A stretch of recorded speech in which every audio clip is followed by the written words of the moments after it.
Avant de parler donc de la médiation des religieux, notamment de l'abandon des poursuites contre le coordinateur des forces sociales de Guinée, on enchaîne avec vous Yaya et on reste sur le dossier Kassori. La Cour de justice de la CEDEAO travaille. Oui, absolument. Alors, Harissatou, nous sommes dans ce qui est convenu d'appeler l'internationalisation de cette affaire aujourd'hui. Alors, on est carrément dans une sorte de bras de fer entre l'État guinéen et justement la Cour de la CEDEAO, la Cour de justice de la CEDEAO. Alors, c'est selon une série de correspondances consultées par Africa Intelligence, la Cour de la CEDEAO, la Cour de justice de la CEDEAO et les avocats de l'État guinéen s'affrontent justement sur la détention de ces trois anciens dignitaires, à savoir l'ancien Premier ministre Dr Ibrahima Kassori Fofana, le ministre d'État Oye Guilabogui, mais aussi le ministre Dr Mohamed Diané. Alors, dans un courrier justement consulté le 28 février par Africa Intelligence, on nous apprend que les magistrats de la Cour de la justice de la CEDEAO ont demandé aux autorités guinéennes de leur transmettre un mémoire de défense concernant justement la situation de ces trois hauts responsables. Alors, une requête qui a fait suite à une saisine par l'institution, par les avocats de ces personnalités, mais c'est une demande qui n'est pas restée lettre morte justement parce que les avocats de l'État guinéen ont effectivement transmis leur mémoire à la Cour, et cela c'est depuis le 13 mars dernier. Alors dans ce document justement, les avocats de l'État guinéen ont jugé les requêtes des anciens ministres irrécevables, arguant justement qu'ils n'ont pas versé les cautions nécessaires à leur remise en liberté conditionnelle, mais ce qui a été quand même démenti par en tout cas la défense de ces dignitaires. Ils disent qu'ils ne se sont jamais opposés en tout cas à verser cette caution pour permettre une remise en liberté conditionnelle de leurs clients. La caution en tout cas était évaluée à $320 000. D'accord. On enchaîne donc avec les réactions. Est-ce que il pourrait obtenir gain de cause devant la Cour de justice de la CEDEAO? Est-ce qu'on peut s'attendre à une telle éventualité? Ouais. Non, mais moi, cette actualité ne me surprend pas parce que j'ai couvert récemment la dernière sortie du collectif des avocats de ces anciens ministres qui laissait entendre que si à l'interne, ils n'arrivaient pas à obtenir gain de cause, il n'excluait pas donc la possibilité de saisir les institutions supranationales, ce qui vient d'être fait. Donc, maintenant, justement, et ce pan-là, quand le procureur, par exemple, dit non, c'est parce qu'ils n'ont pas, ou les avocats de l'État disent c'est parce que disent que c'est parce que les cacheurs et s'ils n'ont pas payé la caution, je pense qu'il faut relativiser ça parce que vous savez, jusque-là, il y a des informations qui ont été distillées dans la cité comme quoi Kassori et compagnie n'étaient pas prêts à s'acquitter de cette caution. On a posé cette question à leurs avocats lors de cette conférence de presse qu'ils ont animée. Ils ont dit que leurs clients étaient bel et bien prêts à payer la caution.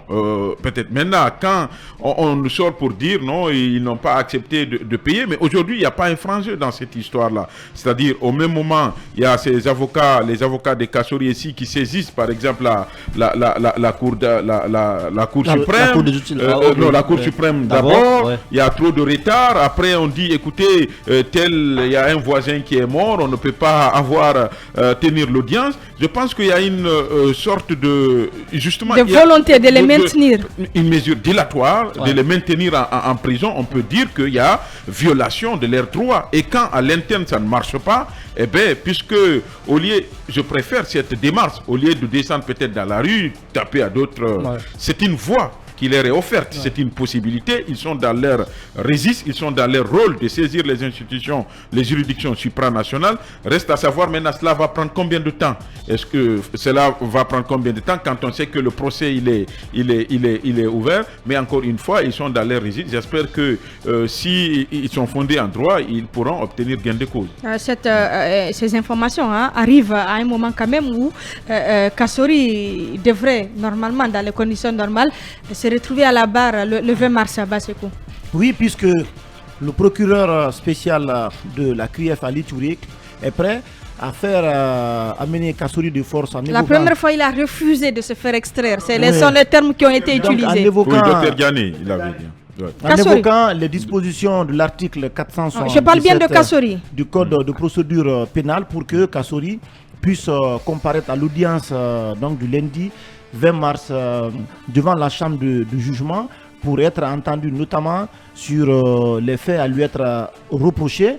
On attend, puisque Kassory, vous savez, dans la lettre qu'il avait publiée à la veille de l'ouverture donc du procès, avait plutôt évoqué des conditions d'irrégularité qui avaient caractérisé notamment la procédure, parce qu'il y a des dossiers qui ont été versés au dossier, mais qui n'ont pas été discutés contradictoirement, et que ces avocats n'ont pas eu donc la chance notamment de voir tout ça.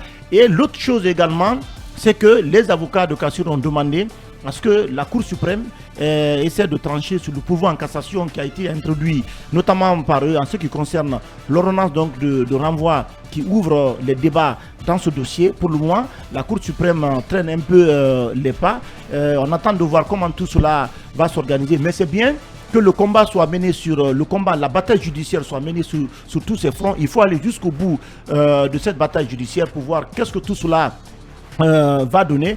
Encore une fois, quoi qu'on dise, ces anciens ministres sous Alpha Condé répondront de leurs actes, mais on a tout simplement besoin que la forme y est pour que les conditions d'un procès juste et équitable soient organisées devant la CRIEF, donc l'institution, donc la justice, donc qui les poursuit pour les cas de détournement, de corruption, d'enrichissement illicite. Encore une fois, il faut que tout cela soit prêt.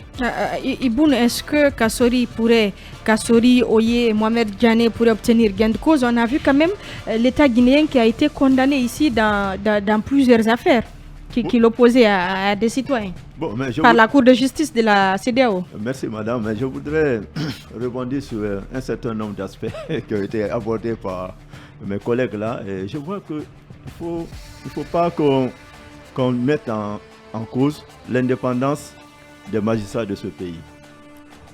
Rien ne prouve que les magistrats de ce pays ne sont pas indépendants, sont soumis au dictat des pouvoirs publics. Et rien ne le prouve. Je crois que c'est parce que, je parle de maintenant, c'est parce que les décisions du Conseil supérieur de la magistrature ne sont jamais rendues publiques. Sinon, le Conseil supérieur de la magistrature a été saisi sur le cas de 40 magistrats. Sur 40 magistrats, 20 ont été sanctionnés pour insuffisance professionnelle. Donc, tous les jours, moi je pense qu'il faut que vous fassiez des efforts pour vous rendre compte qu'on fait tout pour qualifier le travail de la justice de notre pays. C'est pourquoi je suis contre des gens qui remettent en cause l'indépendance des magistrats de ce pays. Mais c'est pas mauvais aussi de saisir d'autres juridictions. Attendez, je finis. Attendez, non, mais le cas de Founiké Mangué, par exemple.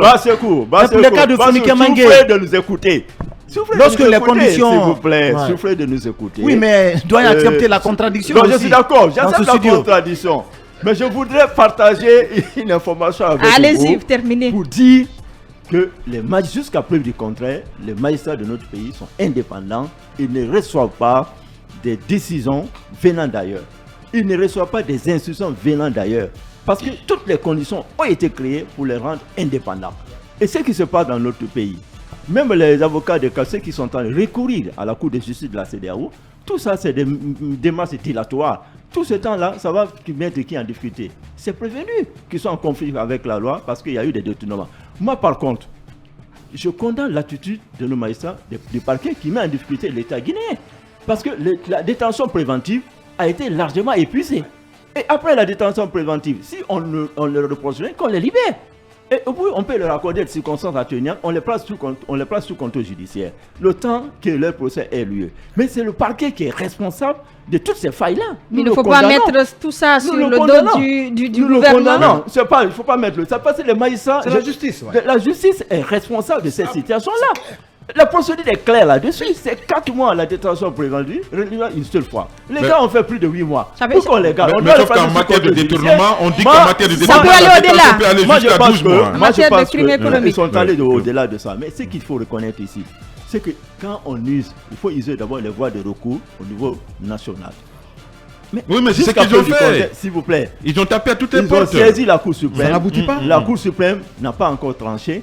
Et jusqu'à preuve du contraire, le droit de la défense est garanti. Mais c'est que les gens oublient. La poursuite là-bas, l'ampleur des poursuites au niveau de la Cour de répression des infractions économiques, c'est le procureur spécial. Mais il y a des juges là-bas. Vous pensez que les juges là ne sont pas indépendants? Mais que les gens se transportent devant ces juges, même étant malades. On a vu le cas de Dadis. Le juge, Ibrahima Sori de Kuntukara, quand il a vu l'état de santé d'Addis, lui-même il a demandé à Addis, est-ce que tu peux t'aider? Il a dit qu'il ne peut pas, il a renvoyé l'audience. Mais je crois qu'il faudrait que les gens acceptent qu'il y ait ce courage d'affronter la justice de leur pays. C'est extrêmement important. Personne n'a remis en cause l'indépendance des magistrats. C'est comme si on disait sur Alpha Condé, non, les magistrats sont indépendants. Après, c'est eux-mêmes qui sont partis. On le fait, on a remis en cause. Non, moi, je ne remets pas en cause l'indépendance de la justice. Mais je dis non, je n'ai nullement remis en cause l'indépendance des magistrats. On est en train de travailler pour que les décisions du Conseil supérieur de la magistrature soient rendues publiques. C'est très grave quand on dit qu'on a condamné, qu'on a sanctionné 20 magistrats pour insuffisance professionnelle. Ça veut dire quoi? Ça veut dire que le droit de la défense dans certains dossiers n'ont pas été respectés par 20 magistrats. Si on voulait garder le statu quo, on a dû fermer les yeux sur ça. On dit bon, on fait un non-lieu, on les renvoie. Mais 20 ont été suspendus. Ça ne veut pas dire que tout va bien. Non, je ne dis pas que tout va bien. Mais je veux dire que non, je veux dire qu'il y a un début. Il y a un début. Ne vous laissez pas avoir. Il y a un début. Il y a un début pour qu'on mette les magistrats de notre pays devant responsabilité. Quel est le corps qui est mieux traité dans ce pays-là aujourd'hui? Que les magistrats. C'est les magistrats. Ouais, mais ça, c'est antérieur même à l'arrivée du CNB au pouvoir. Je suis d'accord. Je suis d'accord. Mais je voudrais. Les magistrats étaient bien traités, mais ça n'a pas empêché qu'ils fassent des aveux. Non, je voudrais qu'on pointe la responsabilité des magistrats. Les magistrats. Qu'on pointe les responsabilités, qu'on pointe leur insuffisance professionnelle. Ils signent facilement des mandats de dépôt. Voilà, justement, c'est ce qu'il faut condamner et regretter. Mais il ne faut pas dire que c'est des gens qui reçoivent des décisions venant de... Non, il faut pointer la responsabilité des magistrats, leur qualification professionnelle et puis leur courage de prendre des décisions. On a vu les aveux aussi. Jusqu'à présent, aucun magistrat n'a été renvoyé de son poste parce que d'ailleurs, le magistrat de siège, il ne peut pas être limogé. Le magistrat assis ne peut pas être limogé, peut-être le procureur. Le magistrat ici est indépendant. Je crois qu'il faut les choser dans certains dossiers. Mais qu'est-ce qui justifie aujourd'hui la détention de Foniki Mange et autres aujourd'hui, par exemple? La procédure s'est dégonflée. C'est ça que je suis en train de dire. C'est ça le problème. C'est la responsabilité. Après, quand on dit que non, parce que dès qu'on se lève contre cette pratique-là, il faut un délai à la Cour suprême pour se prononcer. Elle ne va pas garder le silence. Voilà pourquoi nous, journalistes, nous devons travailler dans ce sens. Basseko, comme tu l'as dit, Iboun a dit quelque chose de très important. Je veux dire, aujourd'hui, les magistrats qui ne font pas leur boulot, qui ne font pas leur travail, il faut que nous le dénonçons. Ouais. Mais ce n'est pas la peine de dire que c'est quelqu'un d'autre ou on les commet à cela. C'était très clair. On a vu des aveux. On a entendu des aveux dans ce Moi, je peux démontrer ça. Tu peux démontrer quoi? Oui. Qu'aujourd'hui, ce que vous dites là, je vais remettre tout ça en cause pour vous dire que ce que vous dites ne tient pas la route. Écoutez, n'imagine il y a pas. un conseil supérieur de la magistrature qui est son président. C'est le chef de l'État. Le président est le garant des lois et des institutions. Il est le président du conseil supérieur de la magistrature. Dans ce pays, on a vu les magistrats venir faire le mea culpa pour dire oui, on a commis ça à cause de Paul Pierre. Dans un passé très récent. Ces mêmes magistrats sont encore en fonction. Ont été nommés par ce monsieur devant qui ils ont fait le mea culpa. Ils continuent la même erreur, la même situation. Mais de quelle indépendance parlez-vous? Mais non, attendez, Iboun. On parle de l'indépendance consacrée par les textes de ce pays. Oui, entre l'indépendance consacrée et la... Oui, mais la pratique. Ceux-là à qui l'indépendance est garantie. Non, mais Iboun, écoutez. Ceux-là à qui cette indépendance est garantie sont venus devant le peuple de Guinée pour dire oui, on a fait ça devant un président. On a fait ceci hier, on l'a fait hier. Et les mêmes pratiques d'hier, c'est-à-dire où ils se reconnaissent, sont recyclés, défaillants, ces pratiques continuent avec eux. Mais on les sanctionne là aujourd'hui. Oui, mais c'est pourquoi j'ai dit que mais hier aussi on le conseil supérieur. Non, mais on va suivre rapidement. Le conseil supérieur. On va avancer. Le conseil supérieur a un président qui est le chef de l'État. Mais dans un pays, si on met sous contrôle judiciaire des simples politiciens qui, à travers une conférence, disent on soutient une manif devant la justice, personne ne parle, l'ordre vient d'où? Mais arrêtons, on parle de la Cour suprême dans ce dossier. La Cour suprême a fait plus de 9 reports pour juste dire une décision qui est prise. Mais on ne la prend pas. 9 reports devant 2 pourvois. Le premier pourvoi, on décide. Le deuxième, ça fait combien de mois? La Cour est incapable. Lamine a dit tout à l'heure, soit on dit, la maman de tel magistrat est morte, on parle de la décision. Non, c'est pas possible. Non, si. Non, Iboun, sauf le m'écouter. Non, sauf le m'écouter. Non, sauf le m'écouter. Iboun, sauf le m'écouter. C'est ce qui s'est passé. C'est ce qui s'est passé. Iboun, sauf le m'écouter. On l'a dit ici. La maman de tel magistrat est décédée, on renvoie. Pendant ce temps, les gens sont en Il y a eu la retraite des magistrats, on renvoie. Deux magistrats sont entrés, ils ne sont pas appropriés du dossier, on renvoie. Tout récemment, c'est encore renvoi. Renvoi pourquoi? C'est la Cour suprême même qui est en train de discréditer la CRIEF dans ce dossier. Puisque il y a un petit arrêt à rendre, on ne peut pas. Mais Iboun, je reviens au dossier devant la CEDEAO. J'ai vu ce rapport, j'ai consulté l'article d'Africa Intelligence. Mais j'ai honte pour mon pays. J'ai honte pour la justice de mon pays. N'exagérez pas, non, Nico. Je n'exagère pas. Non, pourquoi j'ai dit que j'ai honte? Pourquoi j'ai dit que j'ai honte? On a consulté. L'agent judiciaire de l'État a argué quand même quelque chose qui n'est pas réel. Quand on dit que ces messieurs refusent de payer leur caution. Mais c'est pas vrai. Pendant que cette caution souffre d'application d'une décision prise par la même CRIEF. Et aujourd'hui, la décision est suspendue. Mais quand on vous dit qu'ils refusent de payer leur caution, Iboun, est-ce que c'est vrai? Quel est le Guinéen qui sait aujourd'hui que Kassori et compagnie refusent de payer leur caution? Mais c'est pas vrai. Donc, quand les agents judiciaires de l'État, des hommes de droit, parlent ainsi, mais je crois que c'est un gros mensonge. Deuxièmement, moi j'ai même vu le même article où on dit qu'il n'y a pas d'interdiction de sortie pour ces messieurs. J'ai une décision du parquet, une liste sur laquelle ces messieurs sont interdits de sortir du pays. C'est aussi une réalité. Mais quand on met dans les arguments devant la CEDEAO, ces messieurs. Mais écoutez, Iboun. On t'a écouté. Non, je vais terminer. On va te donner des exemples des magistrats qui ont rendu des décisions au niveau de la Cour suprême et en toute indépendance.